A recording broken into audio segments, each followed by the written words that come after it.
Okay, so for our webcast, we chose to do indifference curves and the marginal rate of substitution. But before we go into detail, we first want to understand what the budget constraint is and what that has to do with indifference curves. Okay, so we're quickly just going to explain what the budget constraint has to do with the indifference curve and the MRS. In this picture right here, the blue line represents our budget constraint, and the budget constraint basically just means, or is a representation of all the bundles of set Y and X that our consumer can afford with its income. And we have 3 points here on the budget constraint that we drew, so that's A, B, and C, but ideally everything on the line is a bundle. And so when you draw a line, you can see how many units of good Y and how many units of good X for every bundle our consumer can afford. Alright, now we're going to look at the indifference curves. In this picture we have 3 different ones. There's the red one, the yellow one, and the green one. And basically there would be many more, but just to make it more simple, we just drew these 3.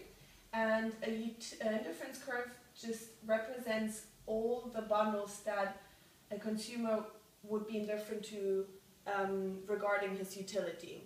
So utility-wise, he wouldn't mind buying each of these, like on the one line, each of the bundles that are represented on here. Alright, so what we're going to do now is to try and find the best affordable bundle for a consumer, which just means that it's a bundle that is on his budget constraint, which means it's affordable, and gives him the highest possible utility, and therefore is preferred to all the other bundles that are represented on the budget constraint.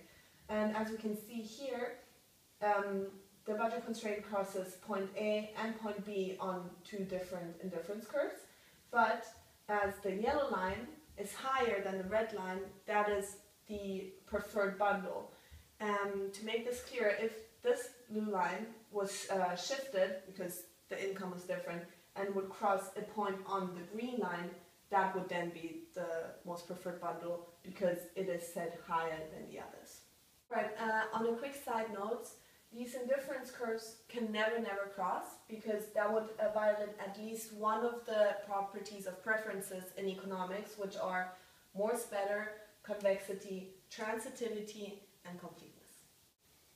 So now we're going to move on to explain the marginal rate of substitution, aka MRS. The MRS is the rate at which a consumer would be willing to give up a proportion of Y in order to gain 1 extra unit of X.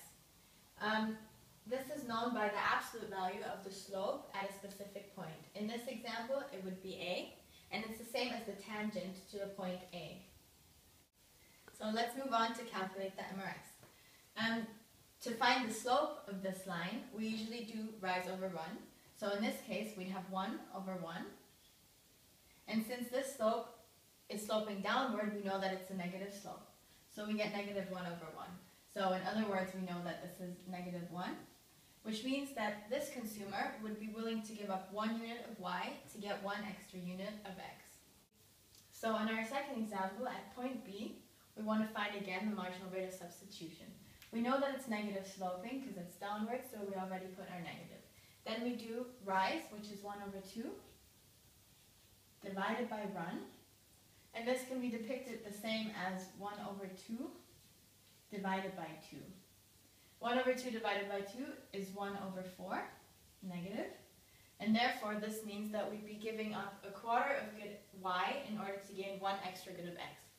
So here from these 2 examples, you can see that at this point A, we get negative 1, whereas at this point B, we get negative 1 over 4. In other words, what this shows us is that the further we go down to the right of the indifference curve, the more it declines. This is due to the concept of convexity, and it basically means that the more of good X you have, the less you are willing to give up of good Y. Because if you were willing to give up at the same rate, you would be very, very low on good Y. Okay, we're going to pass on doing some exercises to clarify the theory. So basically, we are now trying to find the MRS at point A. And to find that, we're going to decide to look at these 2 points, so B and C, which is 6 and so 6 bunnies and 3 ponies. And as we know, we always calculate the MRS by using rise over run. And therefore, the MRS is change in Y, or in this case bunnies, over change of X, the ponies. So the change in Y in this case is 3, and since the slope is downward sloping, it is negative, so put a minus there, over the change in X, which is 1, which means that the MRS in this case is minus 3. Therefore, it means we would give up a total of 3 bunnies in order to get 1 more point.